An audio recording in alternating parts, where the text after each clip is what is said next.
Do you want to make money selling products online? Or do you have a product that you are passionate about and you want to sell it online? Or do you have services that you would like to sell online? Look no further. Look no far. I'm introducing to you this website called Hustle Trade Junction, which is www.hustletrade junction, a site that is designed in the manner that enables everyone, irrespective of the experience in internet marketing, to sell products online. This is how the site looks like. It's called Hustle Trade Junction. You can sell whichever products that you have online. You simply go to this site in your browser and type www.hustletradejunction and then register. You click here on register. And once you register, it will take you to the dashboard where you will be able to publish the products that you have. Do not hesitate. Take action now. When you click on register, you'll come here and choose register. And then when you click on register, another option will come that you will have to select and register as a vendor. Fill in the details. It will take you to the dashboards where you will be selling your products. So please, if you have a product you would like to sell or that you are passionate about or a service, start today and sell that product. I tell you, you're going to make a lot of money without experience in internet marketing. Start today and make money online. Don't hesitate. Start today. Thank you very much.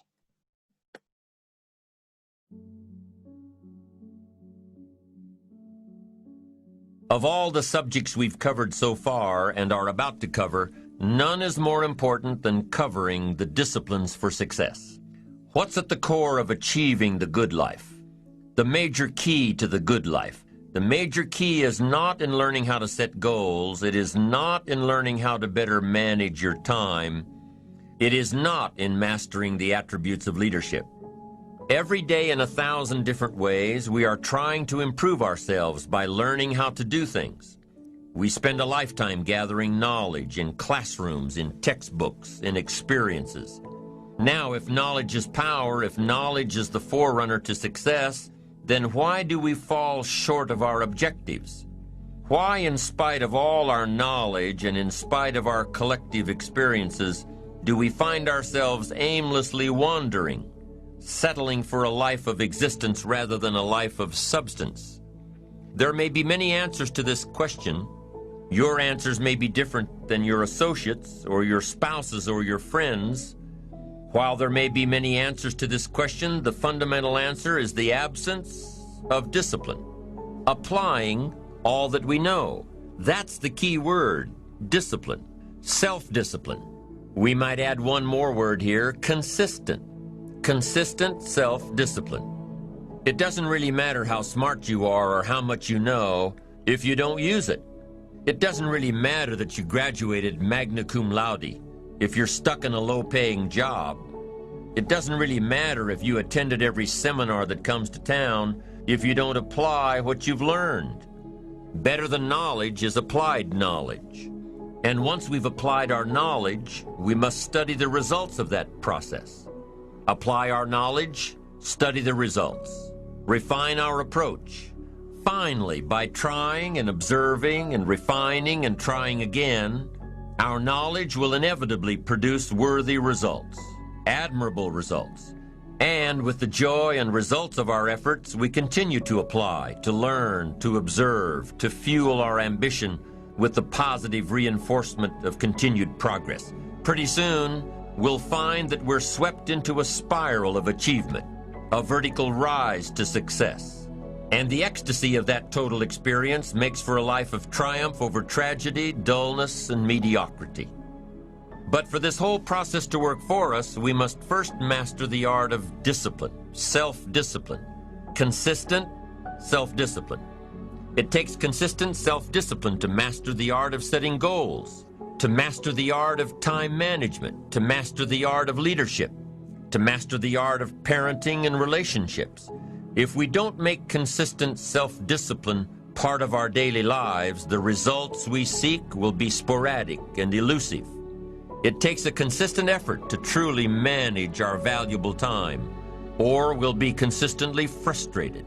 Our time will be eaten up by others whose demands are stronger than our own. It takes discipline to conquer the nagging voices in our minds, the fear of failure, the fear of success, the fear of poverty, the fear of a broken heart. It takes discipline to keep trying when that nagging voice within us brings up the possibility of failure. It takes discipline to admit our errors and recognize our limitations. The voice of the human ego speaks to all of us. Sometimes the voice of ego says that we should magnify our value beyond our results. It leads us to exaggerate, to not be totally honest. It takes discipline to be totally honest, both with ourselves and with others. Be certain of one thing: every exaggeration of the truth, once detected by others, destroys our credibility and makes all that we say and do suspect. As soon as a business colleague figures out that we tend to exaggerate, guess what? They'll always think we exaggerate, and they'll never quite hold us in the same regard again. The tendency to exaggerate, distort, or even withhold the truth is an inherent part of all of us. And only an all-out, disciplined assault can overcome this tendency. It takes discipline to change a habit, because habits are formed a little bit each day, every day, every day. Once habits are formed, they act like a giant cable. They act like a nearly unbreakable instinct that only long-term disciplined activity can change. We must unweave every strand of the cable of habits slowly and methodically until the cable that once held us in bondage becomes nothing more than scattered strands of wire. It takes the consistent application of a new discipline, a more desirable one, to overcome one which is less desirable. It takes discipline to plan. It takes discipline to execute our plan. It takes discipline to look with full objectivity at the results of our applied plan. And it takes discipline to change either our plan or our method of executing that plan if the results are poor. It takes discipline to be firm when the world throws opinions at our feet. It takes discipline to ponder the value of someone else's opinion when our pride and our arrogance leads us to believe that we are the only ones with the answers. Discipline is a constant human awareness of the need for action and a conscious act by us to implement that action. Discipline is an awareness of the constant need for action and a conscious act to implement that action. If our awareness and our implementations occur at the same time, then we begin a valued sequence of disciplined activity. Now here's the other side of discipline. If there's considerable time that passes between the moment of awareness and the time of our implementation, then that is called procrastination. Doing it tomorrow instead of today. Procrastination, an almost exact opposite of discipline. The voice within us says, get it done. Discipline then says, do it now. Do it to the best of your ability, today, tomorrow, and always, until finally the worthy deed becomes instinctive. Procrastination says later, tomorrow, whenever I get a chance. Procrastination also says, do what is necessary to get by or to impress others. Do what you can, but not what you must. In every circumstance we face, we are constantly presented with these two choices: do it now or do it later, discipline and procrastination. A choice between a disciplined existence bearing the fruit of achievement and contentment, or procrastination, the easy life for which the future will bear no fruit, only the bare branches of mediocrity. The rewards of a disciplined life are great, but they're often delayed until some time in the future.